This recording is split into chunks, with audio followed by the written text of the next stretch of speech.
বাহ, আপনারা তার মানে শুধু আপনাদের নিজেদের কথাই ভেবেছেন। সমাজে আপনাদের মান সম্মান সেটাই আপনাদের কাছে সবচেয়ে বড়, আর তার জন্য আপনারা আপনাদের নিজেদের মেয়ের জীবনটাও নষ্ট করতে পারেন। তার ইচ্ছের বিরুদ্ধে যখন তাকে জোর করে বিয়ে দিয়ে মৃত্যুর দিকে ঠেলে দিতে পারেন, তখন আপনাদের মান সম্মান বাঁচাতে তাকে তো আপনারা খুনও করতে পারেন। কি কথা বলছেন আপনি? আপনার কি মাথা খারাপ হয়ে গেছে? মাথা খারাপ আমার হয়নি, হয়েছে আপনাদের।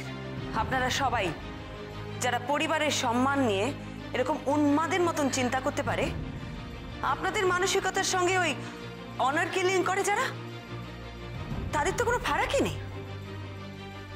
মেয়ের নামে কথা ওঠা মানে নিজেদের সম্মান নষ্ট, মেয়েকে অপমান করা মানে সেটা সেই মেয়েটারই দোষ।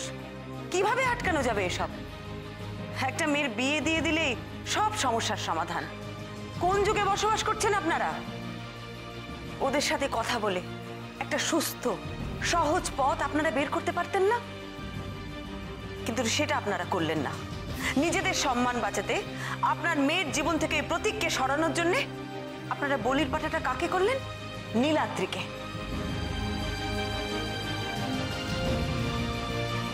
আপনারা হয়তো হাতে নাতে নিজের মেয়েকে খুন করেননি, কিন্তু ঈশানীকে যে খুন হতে হলো তার দায় কিন্তু আপনাদেরও।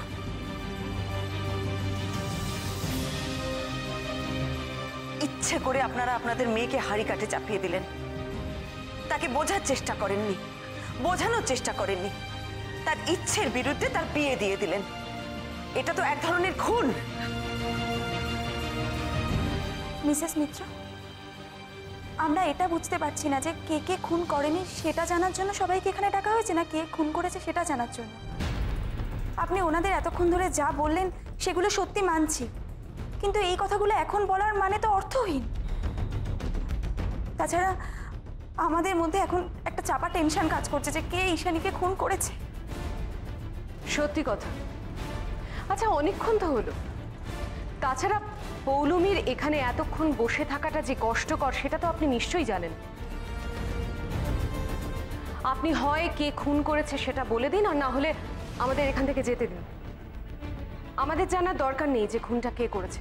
আপনি একদম ঠিক বলেছেন প্রমিতা দেবী। আপনাদের সত্যিই জানার কোনো দরকার নেই ঈশানীকে কে খুন করেছিল। আপনারা তো জানেন খুনটা কে করেছে। খুনটা তো আপনি করেছেন।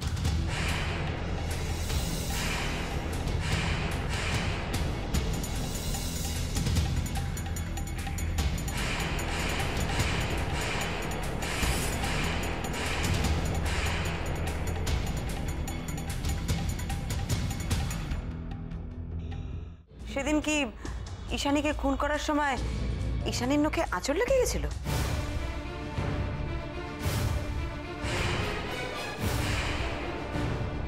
ডক্টর লাহিড়ী, অস্বীকার করে কিন্তু কোনো লাভ নেই। আমরা আপনার ব্লাড টেস্ট করলেই সেটা জানতে পেরে যাব। রিয়া, তুমি পঙ্গুত্বের কথা বলছিলে না? আচ্ছা মিসেস ভৌমিক, আপনি কি সত্যিই পঙ্গু?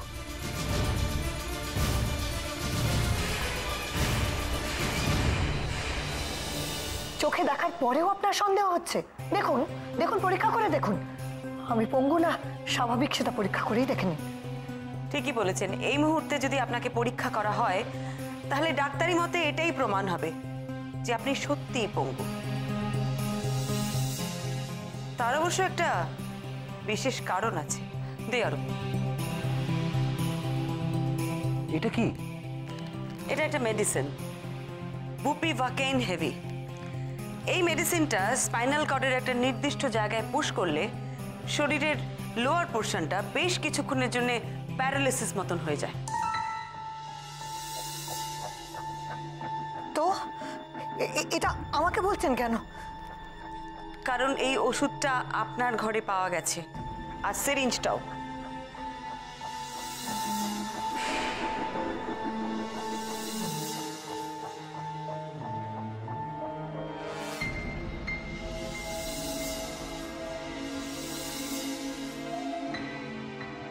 খুব সম্ভবত এতে আপনার হাতের ছাপ পাওয়া যাবে ডক্টর লাহিড়ী।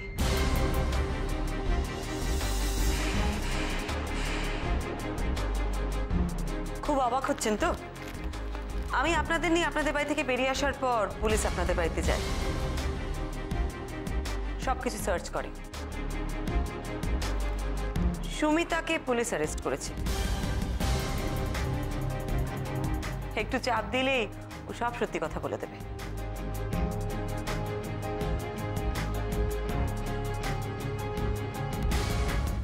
এসবের মানে কি?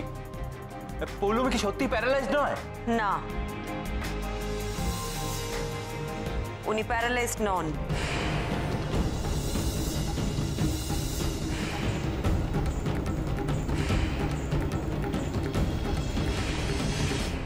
হ্যাঁ, ঠিকই বলছি।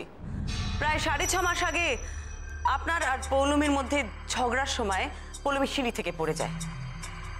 তারপর উনি হসপিটালে ভর্তি হন। দিন 15 বাদে ওনাকে হসপিটাল থেকে ছেড়ে দেওয়া হয়।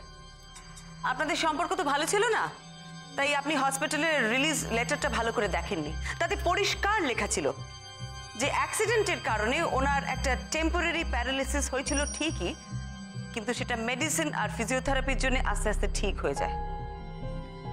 তারপর আপনি বিদেশ চলে গেলেন। আপনার বিদেশ চলে যাওয়ার সুযোগে ঈশানীর বাবা মা নীলাদ্রির সাথে ঈশানীর বিয়ে দিয়ে দেয়। আপনি বিদেশ থেকে ফিরে আসার পর যখন সবকিছু জানতে পারলেন, অসুস্থ স্ত্রীর দেখে আপনি একবারও ফিরেও তাকালেন না। আপনি পাগল হয়ে উঠলেন ঈশানীর জন্যে। স্বামীর এই অবহেলা, ঈশানীর ফিরে আসা, সবকিছু নিয়ে আপনার মাথাটাও খারাপ হয়ে গেছিল। আপনি আর মাথা ঠান্ডা রাখতে পারলেন না। আপনি আসলে প্রতীকবাবুকে শিক্ষা দিতে চেয়েছিলেন। আপনি ভালো করেই জানতেন ঈশানী খুন হলে সবার আগে সন্দেহ যাবে প্রতীকবাবুর উপরে, আর ওনার খোঁজে আমরা আপনার কাছে পৌঁছবো। অদ্ভুত ব্যাপার, আমরা যখন আপনার বাড়িতে গেলাম কিছু জিজ্ঞেস করার আগেই আপনি আমাদের অনেক কথা বলতে লাগলেন। ঈশানীর কথা আমি আপনাকে জিজ্ঞেস করাতে আপনি আমাকে কি বললেন? তার জন্যই আপনার আজকে এই অবস্থা। আপনি যেন নিজের ভেতরটাকে আমাদের সামনে তুলে ধরতে চাইছিলেন। মিথ্যে কথা বলছেন আপনি। হ্যাঁ হ্যাঁ হ্যাঁ, আমি ঈশানীকে আর প্রতীককে সহ্য করতে পারতাম না, কিন্তু কিন্তু কিন্তু এটা আমি করতে পারি না।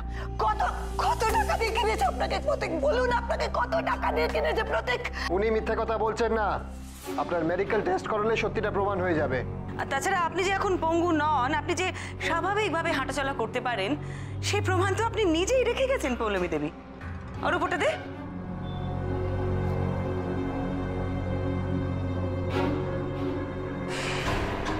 এটা আপনার তো?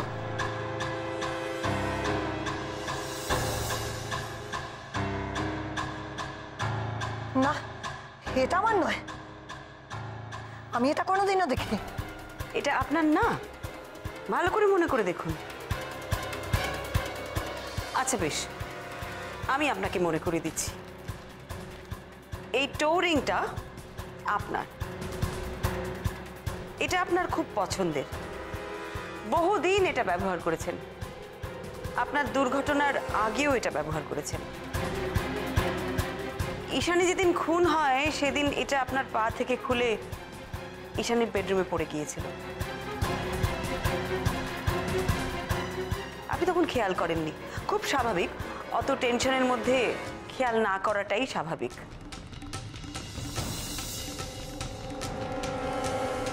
পরে যখন খেয়াল হয় তখন আপনি ভাবেন সবাই হয়তো ভাববে এটা ঈশানীর। আমারও সেটাই মনে হয়েছিল। তবে সেই ধারণাটা ভেঙে গেল আপনার বাড়িতে ওই আপনার বড় নাচের ছবিটা দেখার পরে। ছবি? ওই যে আপনার লাস্ট স্টেজ পারফরমেন্সের ছবিটা, তাতে আপনার পায়ে পরিষ্কারই টোরিংটা দেখা যাচ্ছে। ওটা আমার লাস্ট পারফরমেন্সের ছবি, কলা মন্দিরে। অ্যাক্সিডেন্টের 10 দিন আগে আমার এই পারফরমেন্সটা ছিল।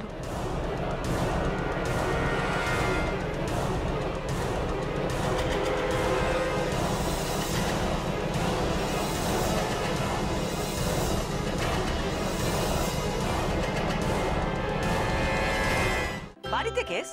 ও, কে আবার কি খুঁজে পাচ্ছে না? হৃদয় চুরি গেছে। যা বলেছো মেজদি ভাই, একেবারে হৃদয় হরণ কেস। এই, এবার কিন্তু আমি খুব রেগে যাব। আমাকে হিড়ির করে ওপরে টেনে নিয়ে এসে কি হেয়ালি হচ্ছে শুনি, মার খাবে কিন্তু তোরা আমার কাছে। উফ, তুমি এখনো বুঝতে পারছো না? মহুয়া আবিষ্কার করেছে এবারই ছোট মেয়ের লাভ স্টোরি। কার কার?